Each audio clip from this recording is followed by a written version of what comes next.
Hey guys, so today on Thomas Terry Terralicious Crucible here, I have a very special episode. We're going to be reading something that I bought recently with my own money, for real. Why the fuck did I do this? Dr.Chuck Tingle's Complete Guide to Romance, and I'm going to show you just so you know I'm not fucking with you. Here it is. It's fucking beautiful. Anyways, this isn't supposed to be looked at. This is more so just an ASMR video, kind of, except I'm reading to you in probably a very, very horrific manner. Alright, let's start.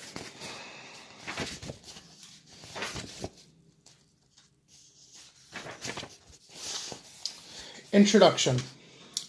Romance has many faces. A quick, flirtatious look from a handsome dinosaur or a long-term Bigfoot relationship that could stand the test of time. Sometimes love can be hard to see even through it's right in front of you. While other times I can hit you like a brick, knocking you off your feet with the weight of a ferocious presence. Love can be sneaky, but it certainly cannot be ignored. With so many ways of looking at such a universal feeling, it's no wonder that people find the birds and the bees to be so confusing.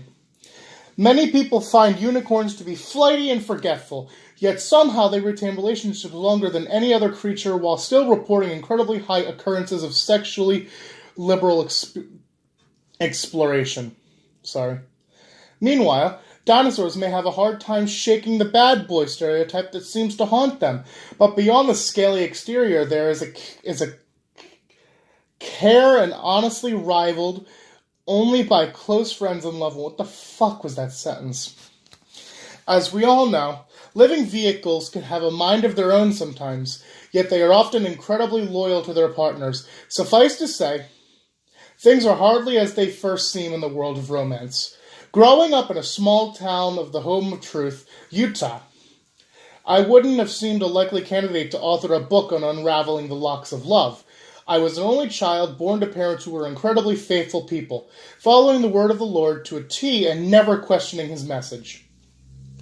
Their faith was so unshakable, in fact, that when the rest of the town pulled up shop and left in a cloud of dust, my parents decided to stay behind and continue to wait for their prayers of salvation to be answered.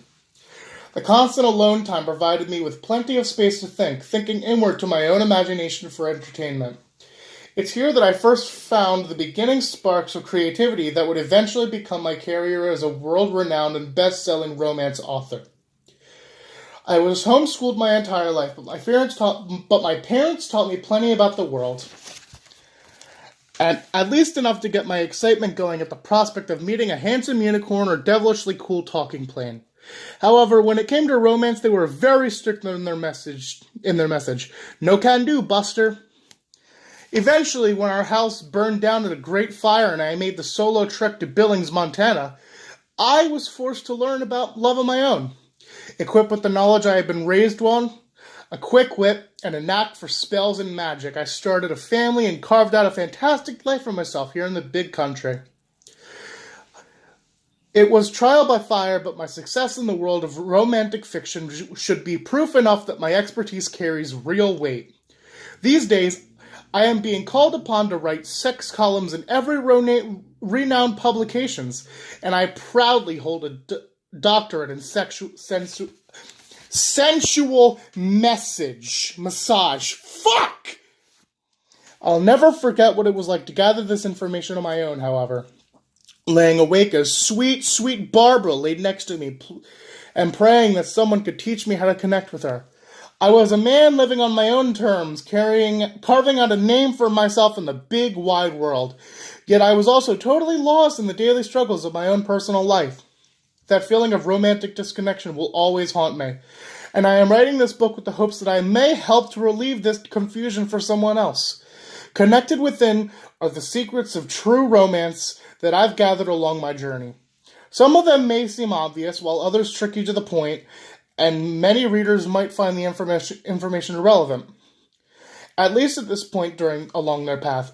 There are tips on whining, dining, dating, and loving. There are several spells, but all magic contained with is light magic, as opposed to dark magic, and can only be used by a careful amateur without much danger.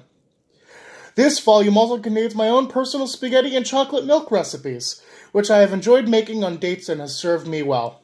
Upon finishing this book, you'll have all the skills to master the art of romance. What you do with them is up to you.